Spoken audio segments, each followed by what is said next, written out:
What's up guys, Reggie here, back again with another video. Thanks for tuning into the channel. Today, I'm going to give you my full review of the LG V30 and give you my thoughts on if I think it's a worthy upgrade from the LG V20. So, let's get into it.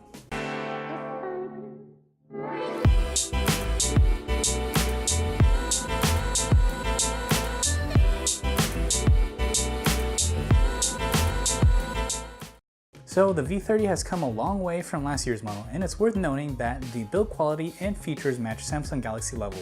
With minimal bezels, wireless charging, and IP68 water resistance, beautiful OLED display, and great in-hand feel, it's a feature-packed device. Notably, the wide-angle camera image quality and the low-light performance has gone up.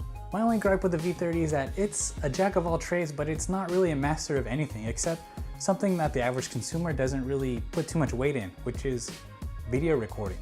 So battery life on the V30 has been really good.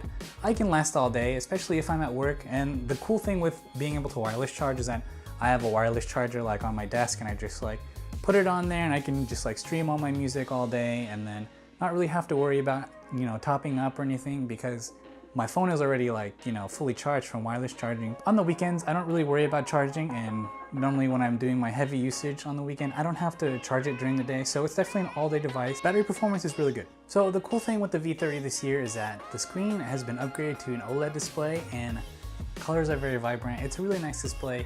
There's a little bit of color shift at extreme angles, but honestly, that's not really a big deal to me. It's very enjoyable to consume media content, and I really like the screen. It's an 18:9 aspect ratio, so easy to hold in your hand. I mean, it's a little bit tall, but being that it's 6 inches, it's still manageable. Very good display. Definitely a big upgrade from the V20. So performance with the Snapdragon 835 is really good. Apps run fluidly, very well. There's no force closing, none of that. Everything is optimized very nicely compared to how the performance was on the V20. It's just like night and day. So, with that optimization comes really good battery life, and everything works really well. I don't have any problems with how my V30 has been running. Very fluid experience. So the build with the V30 is really good.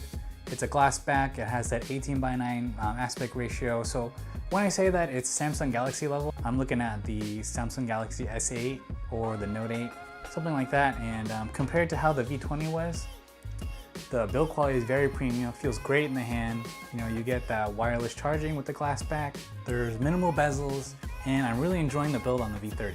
So the cameras on the V30, they're really good, and the thing is, I don't think it's very friendly for the average consumer, and here's why.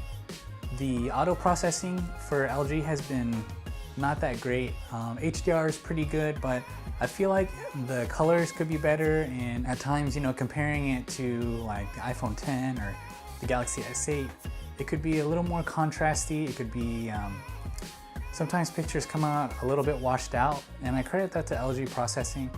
It's not really that good, but the thing is, if you are a camera junkie and you know how to use manual controls, you can correct a lot of that in post, and then pictures turn out looking really good. So the biggest upgrade from the V20 on the V30 is the wide angle camera. This year they made a big upgrade, so image quality is excellent.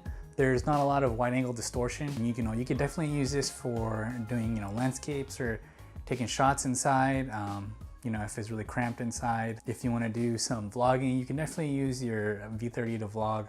The mics on it are excellent. The biggest weak point of the V30 is the front-facing camera, and I think if LG would have put a better quality front-facing camera on it, then a lot more people would be okay with the device. So it's only a 5 megapixel front-facing camera, and pictures from it, they look really bad. In low light, you can see that it just looks terrible. But if you're in decent light, it'll look okay, but so compared to something like the Pixel 2, it looks really bad. So is it worth it to upgrade from the V20? You'll have to ask yourself if you value better speed, battery, screen, water resistance, wireless charging, and some video gimmicks. In my findings, the V20 camera performs just as good minus the wide angle sensor. I did a camera test between the V30 and the V20. I'll go ahead and put a link in the description below. You guys can check that video out. So my final thoughts on the V30 is that it's a really great device, but the thing is, at $800, the price is just way too high. I know that, the S8 and the Note 8, they're definitely up there. iPhone 8 Plus is definitely up in that range, but the thing is, the market isn't really looking into the V30, so I feel like if this came in a little bit lower, maybe like in the 7s or like 650 or something, people would definitely give this a second look. I think it would perform a lot better. And it's really a shame that the V30 isn't a more prominent device in the marketplace, because it has a lot of really good features that are found on Samsung Galaxy phones. The one thing that it really excels at is in video features, and you know, if you're doing YouTube videos or you're really into shooting video, then you know what, the V20 definitely is a device for you. But I think for the average consumer, they're not really into doing hardcore videos, and they're not really into shooting in manual mode and taking raw pictures and then going into like Photoshop or Lightroom or something like that. For that reason, I don't think this is a good device for the average consumer, which is really a shame because it's a great device. If you guys like this video, feel free to give it a thumbs up. If you want to see more videos like this, please subscribe. My name is Reg U, and I'm signing out. Take care, guys.